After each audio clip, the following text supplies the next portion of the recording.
A poor little girl walking in the cold, her clothing all tattered and thin, spied a rich man standing outside a church, outside a church, outside a church, spied a rich man standing outside a church. The service about to begin. Please, sir, she said, hear an orphan child. The cold winds of winter have come. I've no place to live, not in all the world. Oh, help me find work in some home.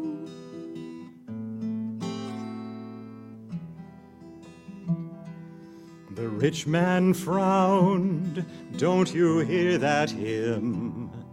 Good people have gathered in prayer.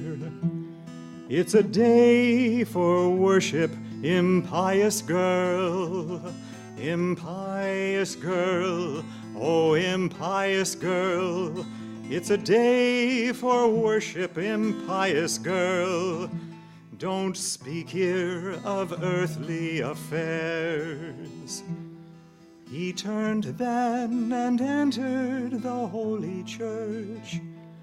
The girl wandered down the cold street, and there all at once she beheld a small boy, no jacket, no shoes for his feet.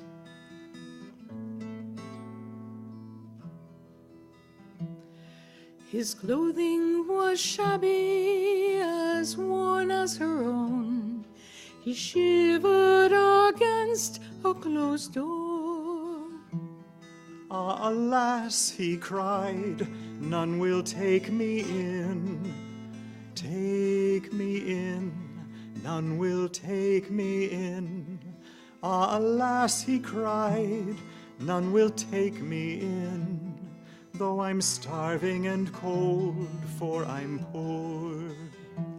Seeing him, she cried, how I feel for you.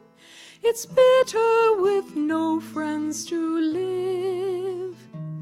Here, please take my shawl, it's all I can spare, though it's shameful so little to give.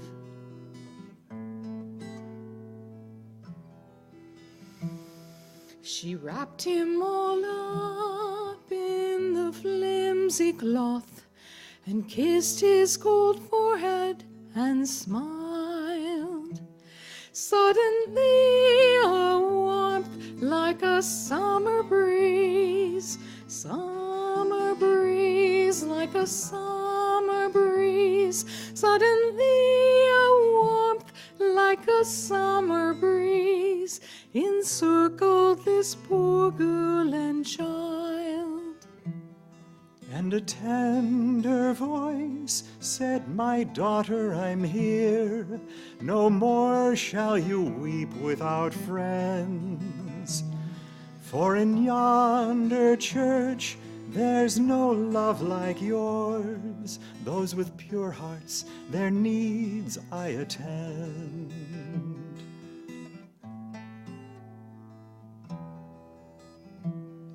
My child, all men's sorrows would turn to joy if they knew that to share is no loss. For its kindness broadens the human heart, human heart, the human heart. For its kindness broadens the human heart. I know, I who died on the cross.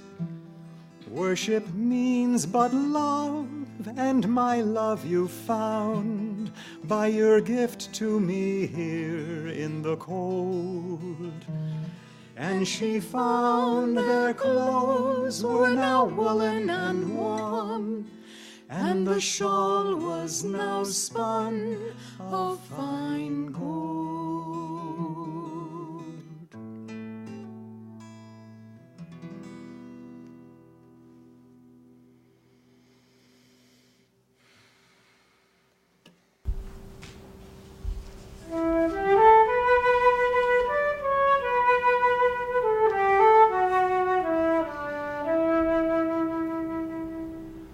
Where are you going, my little one? In hope these empty streets I wend. I've seen a star rise in the east, and I'm looking for a friend. Tooroo-loo-loo-loo-lay.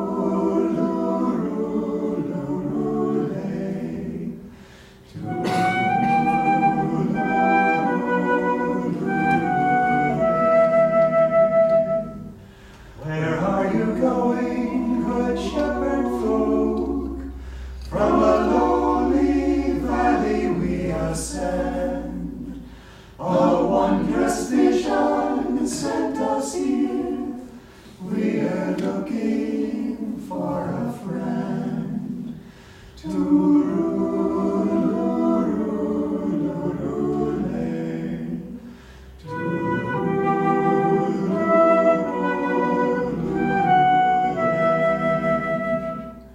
You learned men, where are you going? Our soul's long journey we would end. Therefore we've come to Bethlehem. We are looking for a friend. Tooroo-loo-loo-loo-lay.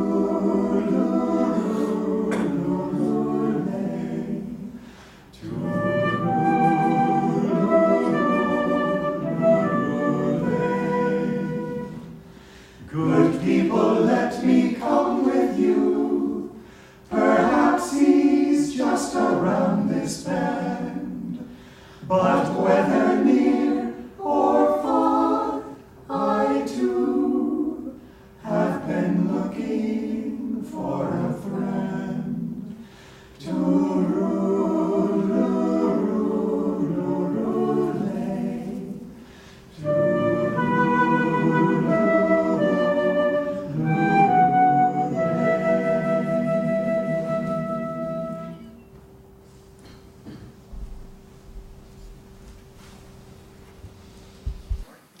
This week's reading is from Ways of the One Life by Swami Kriyananda.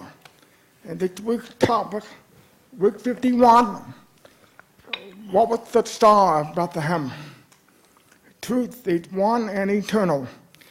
Realize oneness with it in your deathless self within. The following commentary is based on the teachings of Paramahansa Yogananda. Divine vision is the opposite of worldly sight. Divine vision sees God present behind all outward appearances. Worldly sight sees appearances, merely coding even the blazing wisdom of a saint. A master to the worldly man is a human being with perhaps a slightly better attitude than the norm. The scriptures, therefore, strive to demonstrate how the divine consciousness, when openly active among men in the lives of great masters, must never be viewed as an expression of ordinary human consciousness. To seek the presence of divinity behind the life of a great master is to prepare oneself to recognize that same divinity also in lower manifestations, at least until one beholds God everywhere. Thus, it was that Paramahansa Yogananda, on observing his new disciple, Swami Kriyananda, struggling with the contrasts between the Guru's human appearance and his inner divine reality, looked at him deeply one day and said, "If you only knew my consciousness." The story of the birth of Jesus Christ contains an account of the Gospel of St. Matthew, chapter 2, of the Star of Bethlehem. The wise man who saw Jesus in his manger said, "We have seen his star in the east." And lo, the star, which they saw in the east, went before them, till it came and stood over where the young child was. This account was important, for it showed all mankind that Jesus was the divine incarnation and no ordinary man, that he brought divine consciousness to earth. Even though he would play a human role among human beings, and that others too, by receiving him in their hearts, in their inner hearts, would acquire power, as the Bible puts it, to become the sons of God. The scriptures enjoin us to meditate on the lives of great souls, that we may discover our own latent spiritual greatness. As the Bhagavad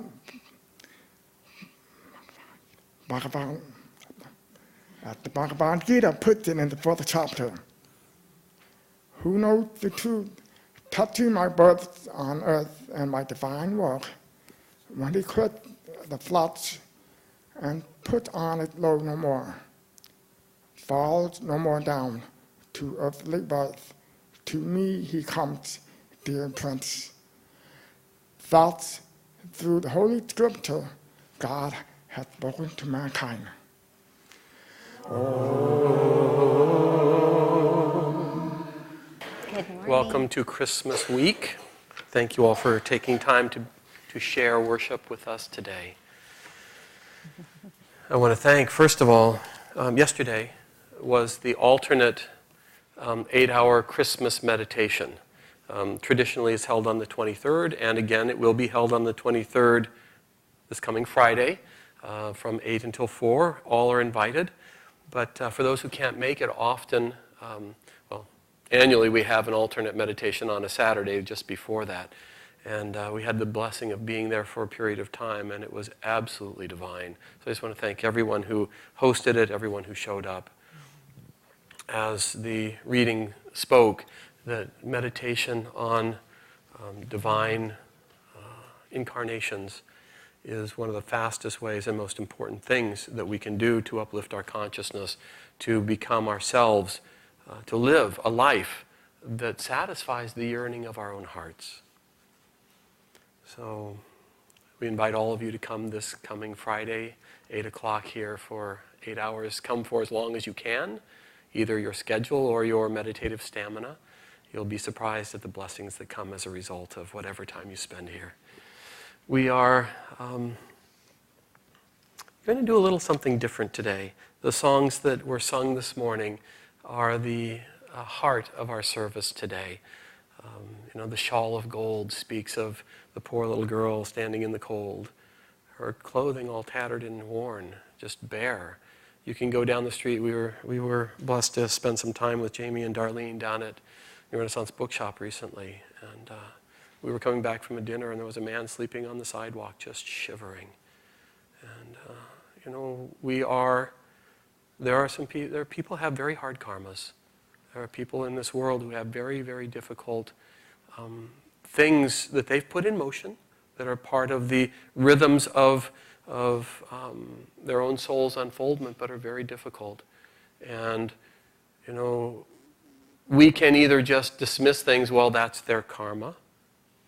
That's theirs, they'll sort it out. This is their just dues, which is not completely unfair. It's not completely unreasonable to recognize that, to acknowledge that how the soul grows is by doing things and then discovering the consequences. And if you do things that hurt others and you suffer, one of the ways you discover not to do that again is you don't like the suffering yourself. But the other thing that's true is that our own hearts broaden, our own hearts expand, and we start to discover our oneness with Spirit, with the Divine Mother, with the Christ consciousness, by virtue of our own extension of sympathy and compassion and care. It's an interesting thing. We've been talking recently about the focus of attention for this coming year. Each year it's nice to have a focus of attention, and we'll have one at a global scale. Ananda, globally, we'll have one just like this year we had the Peace and Harmony prayer. By the way, the goal was to have 1 million prayers recorded by this time now, and we blew past that many months ago. People have been really pouring their hearts into holding peace and harmony in this world as a service. The second song that we did this morning is Looking for a Friend. And really, if you come down, if you want to boil the entire path, the entire effort of human aspiration down to one thing, it would be that we're looking for a friend. We're looking to be connected. We're looking to be seen. We're looking to be recognized. We're looking to be in meaningful relationship with life and with this world and with each other and with ourselves. We're looking for a friend at the deepest level. David Miller, who arranged many of Swami Kriyananda's songs and worked with him very closely in the music and happens to live nearby as a very close friend, he came to the Christmas concert that we had last week, and he said, well, they sang that song again, and he said, that one, Looking for a Friend, that one, Swami, that is just pure genius. It's like it came straight from the causal realms and the astral realms, unfiltered into our reality, and just captures so sweetly the essence of the heart's yearning. Now I'm going to speak, everybody in here is well past their elementary school years. I'd like you to take just a moment and reflect back. Reflect back to your growing up and the experiences you had and the clarity and guidance of your elders, your parents, your teachers, your peers. And think about how much time. I would guess that it would be very rare for any of us to look back and not discover that a major part of our adulthood and our spiritual seeking is an effort to undo many of the experiences that happened during our growing up. Christmas is about giving gifts. Christmas is about caring. Christmas is about extending our sympathies and either helping people mitigate their karma or helping them avoid karma, negative karma altogether. And the focus for this year, in deep contemplation and meditation and prayer, the focus for this year is going to be on education for life, on childhood education, on the Living Wisdom School we have here. Yogananda, he was very clear. He said, for self-realization, it's essential that we meditate. We must meditate because it's only in the deep inner stillness of our own soul that we become aware of our connection with God directly. It's an absolute. You can't avoid that. But just meditation, he said, if all you do is meditate, you become lazy. And so, whereas in the West, service to mankind has become kind of the only thing we do, he says, if all you do is serve, you become restless. So the perfect path is to go deep in meditation and then stand up and serve in powerful and meaningful ways. Yogananda, the very first thing, he brought the second coming of Christ, is what he said his teachings were. His coming was the advent of Christmas, of the rebirth of the central understanding of Christianity, of what Christ was living and sharing. Christ said, "Suffer the little children to come unto me, for of such is the kingdom of God."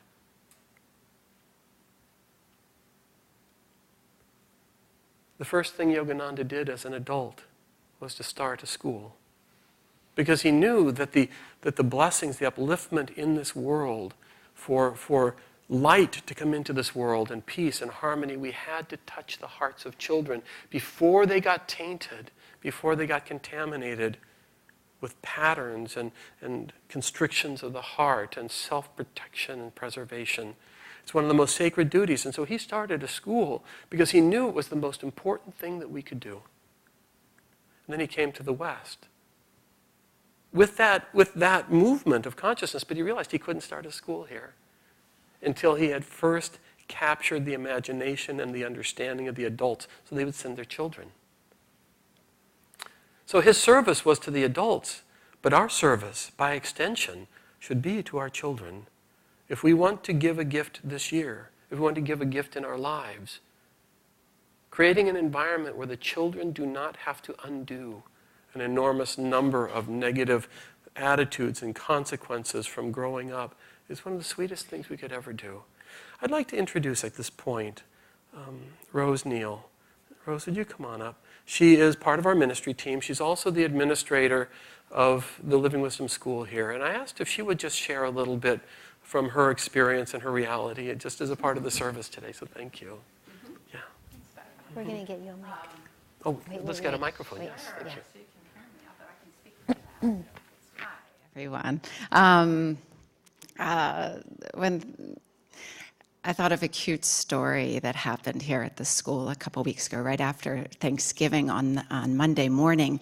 All the elementary students gather in the Clarity Room, which is the yoga room over here, and we have our Inner Joy Circle. And our Inner Joy Circle is games, connection, meditation, singing, yoga, and in our community. And it's to help the kids have a deeper experience of their inner life and themselves and connection to community.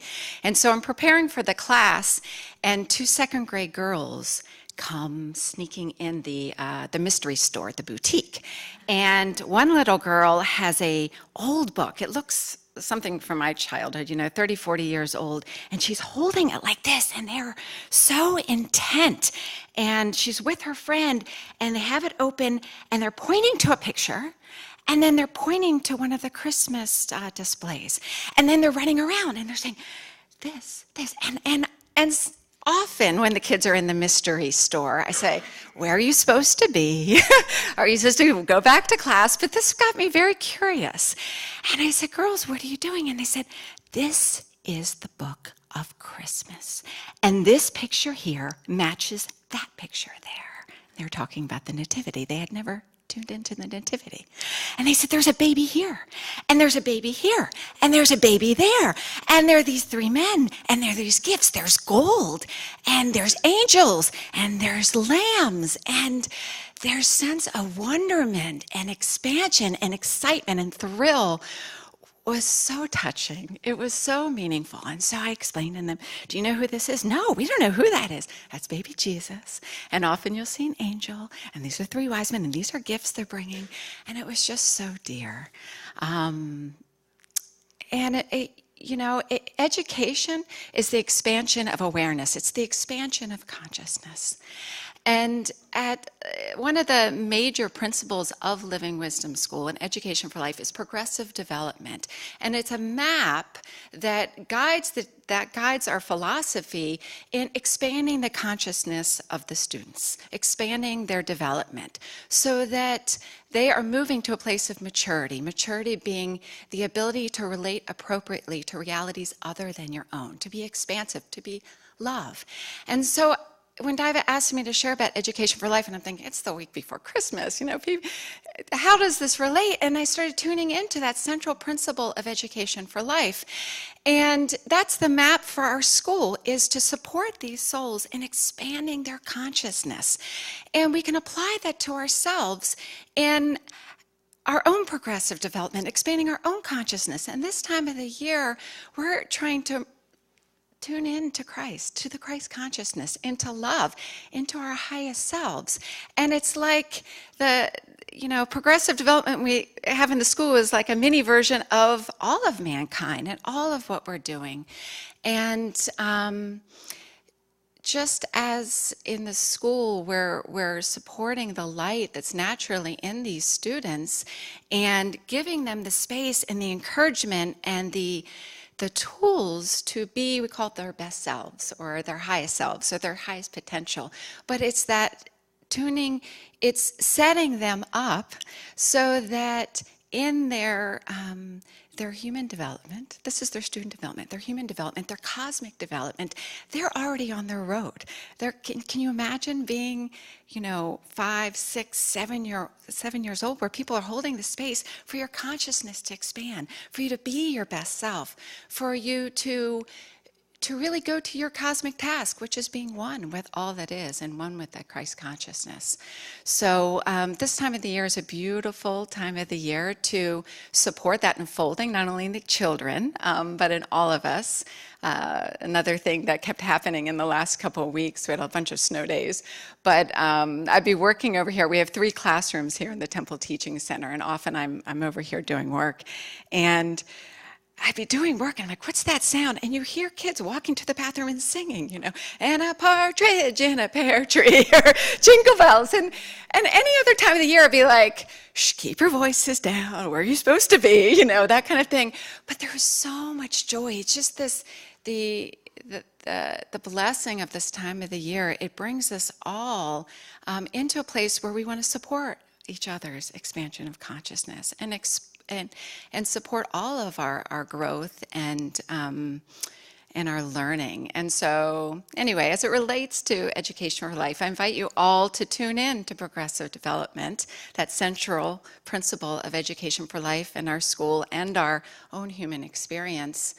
And tune into it for yourself, tune into your own consciousness and your own development and all of the support that's offered to you through the masters, but through each other and our collective consciousness to expand and to be light and to connect with each other and to cultivate love and also with each other. It's a beautiful time of the year and a beautiful opportunity and a great week to tune into the children, tune into ourselves, and tune into all that is. Thank you. Thank you. Thank you. That expansion of consciousness is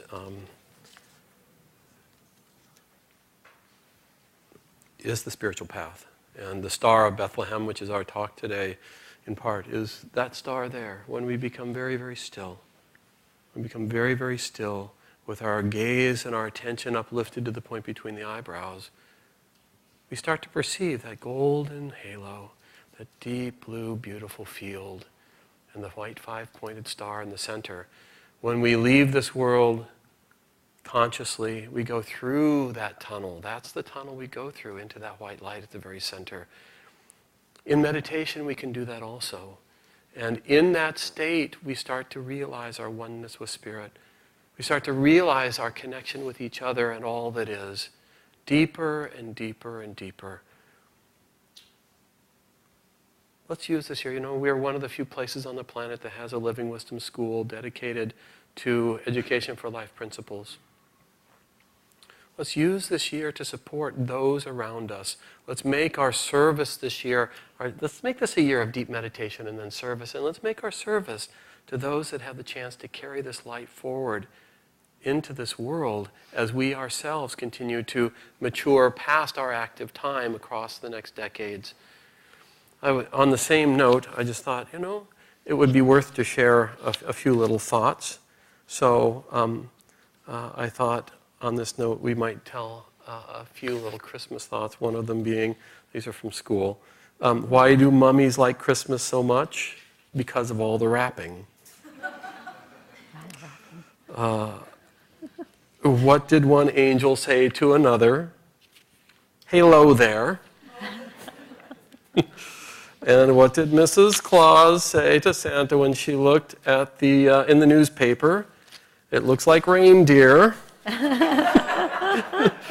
then there's what do you get when you cross a snowman with a vampire? You get frostbite, of course. But the lightness of spirit, the sweetness of, just being present with the sweetness and silliness of life and just the joy of this season. There's a sweet story of a minister who was out in front of his church on Christmas Day, and he was getting ready to pack up the nativity. And he looked down, and Jesus was gone. He was thinking, oh my God, we've been stolen from. I should probably call the cops or something. He started to go in, and he saw a little boy pulling a wagon down the street. And he looked over it, and there was Jesus in the wagon. And he said, what are you doing? He says, that looks like fun, but what are you doing? He says, well, I promised Jesus if he got me a wagon, I'd give him a ride.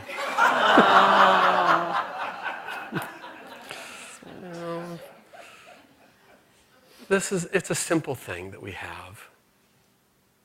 Life in God is simple. It's joy, it's kindness, it's love. For kindness broadens the human heart. It simplifies our inner nature. It restores the simpleness of our inner nature. Yogananda said, only God is simple, everything else is complex. Really being in the spirit of Christmas, going deep in meditation, and then standing up and just saying, how can we serve? How can we bring more light into this world? How can we just what's in front of us and what can we do together? We'll end the service with this reading. This is the demand, number 155. Demand for opening of the spiritual eye, the eastern star of wisdom. So let's sit up straight. Let's feel for the presence of Christ. Christ isn't someplace else. He's always right there waiting for our attention to become still so that we can perceive him. We can feel his love, his joy. Bless me, Father, that I behold the eastern star of wisdom. May it shine before my human eyes, as much in daylight as in darkness. Long my eyes were blinded by the tinsel glitter of materiality. Seeing things always outwardly, I saw not the spirit behind and within them. I saw the mustard seed of matter, but spied not the oil of spirit that it contained. My third eye of wisdom is now opened. Oh, may it always be so. Let the gaze of my single eye of realization penetrate through every veil of matter to behold the infinite presence of Christ everywhere. Bless me that my sacred wise thoughts, following the star of knowledge, lead me to the Christ in everything. We'll have music.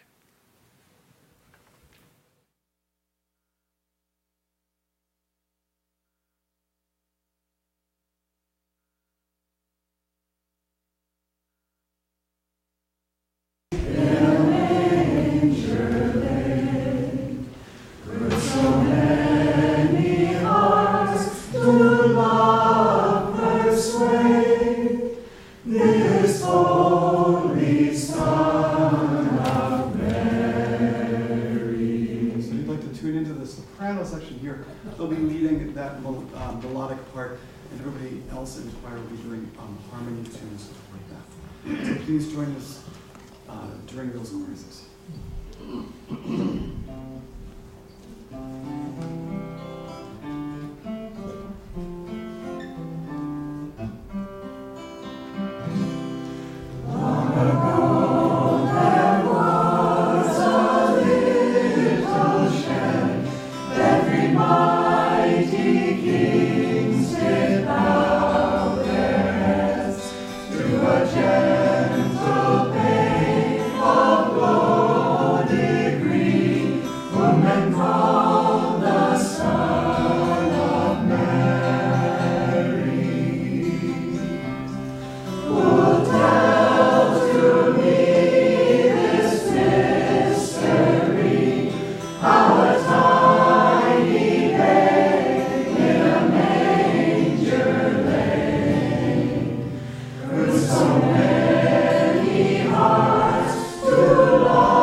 Tell to me this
Into your center, and feel there for any glimmer of light, spark, or presence